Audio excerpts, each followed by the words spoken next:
Hi అండి, అందరికీ నమస్తే. వెల్కమ్ టు తులసి వైబ్స్ అండి. ఫ్లవర్స్ కోసుకోవటానికైతే ఉదయాన్నే ఇలా రెడీ అయ్యేసి వెళ్తున్నానండి. బ్యాడ్మింటన్కి వెళ్ళే ముందు ఫ్లవర్స్ అవి కోసుకొచ్చుకుంటానండి. ఇలాగా ఫ్లవర్స్ తెచ్చి ఇంట్లో పెట్టుకొని బ్యాడ్మింటన్కి వెళ్తున్నాను. సాకి చూడండి నాకంటే ఫాస్ట్గా వెళ్తుంది. అది తొందరగా నేను ఆడేసి వస్తే మళ్ళీ దానికి తొందరగా పాలు పోస్తానని, అందుకని అది నాకంటే ఫాస్ట్గా పరిగెత్తుతుంది. ఈ విధంగా బ్యాడ్మింటన్కి అయితే వెళ్తున్నానండి. ఫ్రెండ్స్ వచ్చి ఉంటారు. కొంచెం నాకు ఫ్లవర్స్, కొంచెం తెల్ల గలిజేరు కూడా కోసుకున్నానండి ఈరోజు. కింద పెరట్లో అది కొంచెం లేట్ అయింది, అందుకే మళ్ళీ వచ్చాక లేట్ అవుతుంది అనేసి కోసి పెట్టేసేసుకొని వచ్చాను. 5:45కి వెళ్ళాను. వచ్చిన తర్వాత అయితే సాకికి పాలు పోసేసి ఇలాగ బ్రెడ్ అది శాండ్విచ్ చేస్తున్నానండి. పన్నీర్ శాండ్విచ్ తెలుసు కదండి, స్ప్రౌట్స్ వేసి చేద్దామని ఇలా ఓన్గా నా ఐడియాతోటి చేస్తున్నానండి. కొంచెం మనకి నెయ్యి వేసానండి, ఒక 1/2 టేబుల్ స్పూన్. దాంట్లో జీలకర్ర, ఉల్లిపాయ, పచ్చిమిర్చి, ఉప్పు, పసుపు, తర్వాత మనకి క్యారెట్ తురుము కూడా వేసుకోవచ్చండి. మనం వేసుకోవాలనుకుంటే ఆప్షనల్. నేనైతే క్యారెట్ తురుము వేయలేదు, కానీ మొలకలు, పెసలు, శనగలు అయితే మొలకలు వచ్చినాయి కదండి, అవి 1 కప్పు తీసి పెట్టుకున్నాను. ఈ ఉల్లిపాయలు, పచ్చిమిర్చి ఇవన్నీ దోరగా వేగిన తర్వాత ఈ స్ప్రౌట్స్ అయితే 1 కప్పు వేస్తానండి. ఆ తర్వాత కొంచెం ఇవి ఇలా చూడండి మొలకలు బాగా వచ్చాయి. ఉత్తవి ఇలా తినలేరండి చాలా వరకు, అంటే కొన్ని రోజులు తింటాము డైలీ రొటీన్. ఇలా అప్పుడప్పుడు ఇలా వెరైటీస్గా చేసుకొని తింటే కొంచెం మనకి హెల్తీగా ఉంటుంది. కొంచెం టేస్టీ, నాలిక టేస్ట్లు అడుగుతుంది కదండి, రుచులు. అందుకని అలాగా స్ప్రౌట్స్ శాండ్విచ్ చేసుకున్నానండి. పన్నీర్ కూడా వేసుకున్నాను అందులో. ఇది మనకి ఫుల్ మామూలుగా శాండ్విచ్ది కావాలంటే ఓన్లీ శాండ్విచ్ ఇది కూడా మీకు పోస్ట్ చేశానండి నేను, చెక్ చేయండి. తర్వాత మ్యాంగో లస్సీ చేసుకున్నానండి పెరుగేసి. ఇది వచ్చి నా బ్రేక్ఫాస్ట్ అండి ఈరోజు. అంటే షటిల్కి వెళ్ళి వచ్చేసరికి బాగా ఆకలి అవుతుందని ఇవాళ తినేసా. ఈలోపు ఇల్లు చిమ్ముతుంటే మందు కొట్టే ఆయన వచ్చారండి. మంత్లీ 2 times కొట్టిస్తానండి నేను. మామూలుగా అంటే మనకి ఇట్లా కొడతానికి వస్తారు, మనీ అయితే మంత్లీ శాలరీలో ఇస్తామన్నమాట. ఈ విధంగా కార్నర్స్లో అన్నీ చిన్న చిన్న బల్లి పిల్లలు వస్తున్నాయండి. మరి బల్లి పిల్లలు, బల్లులు వినే సీజన్ ఏమో తెలియదు, కానీ ఇలా గలిజేరు ఉంది కదండి, చాట్లో ఉంది. ఆయన మళ్ళీ మందు కొడుతున్నాడని పైకి తీసి పెట్టుకున్నా. ఇలాగా అన్ని కార్నర్స్ కొట్టిస్తానండి. చిన్న చిన్న ఎన్న పురుగులు, సన్న దోమలు వస్తాయి కదండి, అందుకని ఆయన కొట్టెళ్ళిన తర్వాత ఇల్లంతా ఊడ్చి మాప్ పెట్టేసుకుందామనేసి ఇలా ఆయన అయితే వచ్చారు. మొత్తం బాల్కనీలు, అన్ని bedrooms, bathrooms, side balcony, back మొత్తం కొట్టిస్తానండి. ఏవైనా సన్న దోమలు తెలియకుండా ఉంటాయి కండి, సాలి పురుగులు, ఇవన్నీ బూజు అంతా పోతుందండి.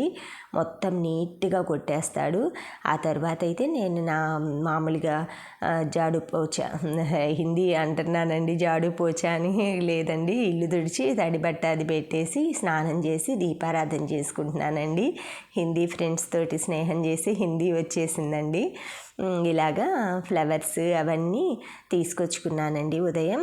ఎల్లో పూలతోటి, ఈరోజు పసుపు రంగు పూలతోటి అయితే బాబాకి పూజ చేసుకున్నానండి. పూజ వీడియో కూడా పెద్ద లెంతీ వీడియో వచ్చిందని వేడిగా పెట్టానండి, ఎవరికైనా యూజ్ అవుతుందనేసి. చాలామంది నిత్య పూజ అనేసి అడుగుతున్నారు, నిత్య పూజ ఎలా చేసుకోవాలి అలా అని, అందుకనేసి ఇలా పెట్టానండి. చూడండి, మీకు ఏదైనా మరీ అన్ని ఎక్కువ పుష్పాలవి లేకుండా దొరికిన వాటితో చెయ్యొచ్చు. తర్వాత నా పూజ అయిపోయిన తర్వాత కీర దోశ అయితే తురుముకుంటున్నానండి. ఇది వచ్చి రైతాలోకి కీర దోశ, చాలా చలువండి.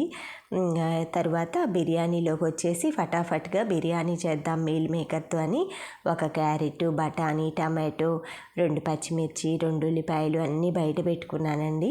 వంట అయితే ఫాస్ట్గానే చకాచక్ అయిపోయి, మనకి ఏదైనా పూజ పనులు ఇలాంటివి ఎక్కువ ఉన్నాయనుకోండి, ఏదైనా ఎక్స్ట్రా పనులు, పిండి వంటలు అవి చేసినప్పుడు ఇలాగ చకాచక్ చేసుకుంటే సరిపోతుంది.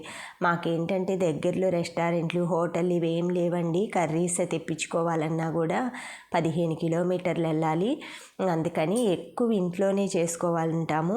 ఎప్పుడైనా బయటికి సండే అలా వెళ్ళినప్పుడు మాత్రమే బయటికి కూడా వెళ్తామండి. బయటవి కూడా టేస్ట్ చేయాలి కదా, బయట ఫుడ్ కూడా బాగా బాగా టేస్ట్ చేస్తాము. సండే ఎప్పుడైనా కూడా మినిమం 15 రోజులకు ఒకసారైనా వెళ్తామండి. వీక్లీ అంటే సండే కుదరకపోయినా మా వారికి 15 డేస్కి అలాగే వెళ్ళి ఏవైనా అయిపోయిన సరుకులు ఇలాంటివన్నీ ఎక్కువ లగేజ్ అది తెచ్చుకోలేం కదండి లేడీస్ అందుకని మా వారితోటి వెళ్తాను.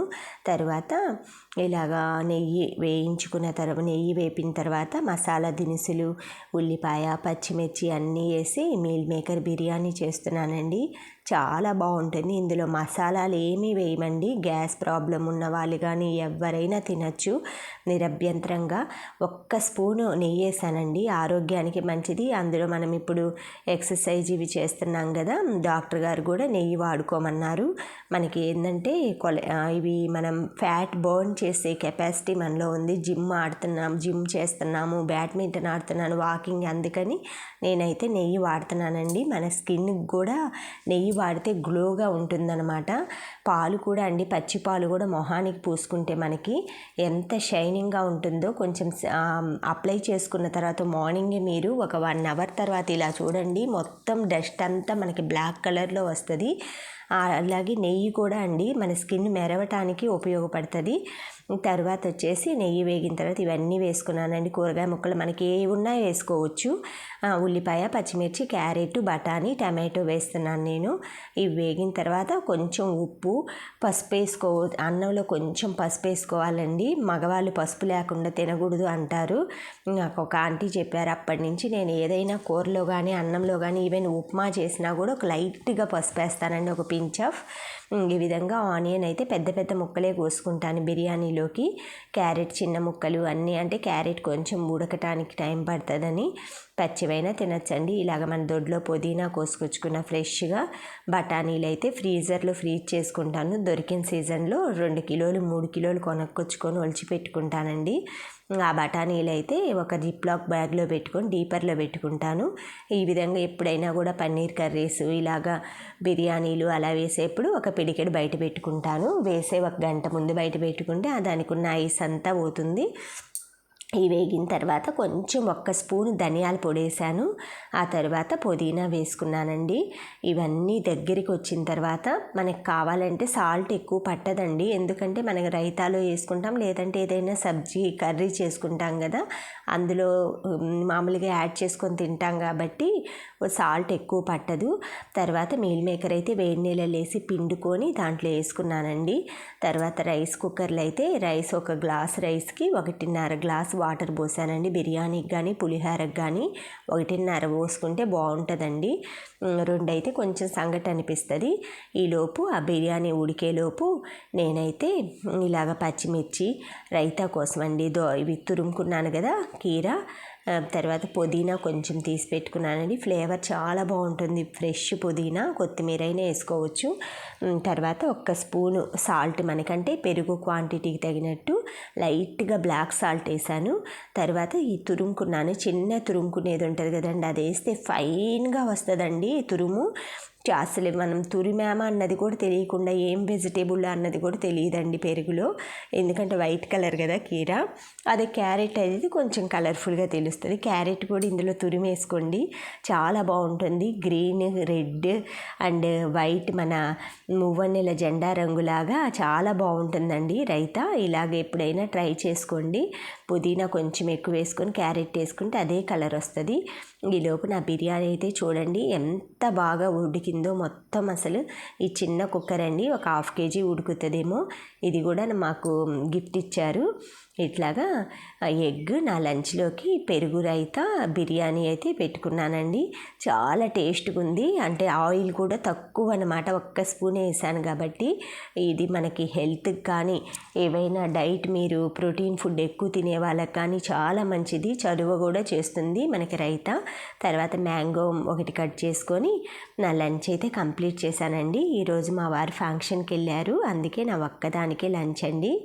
Thank you for watching. Thank you for valuable time. Bye అండి.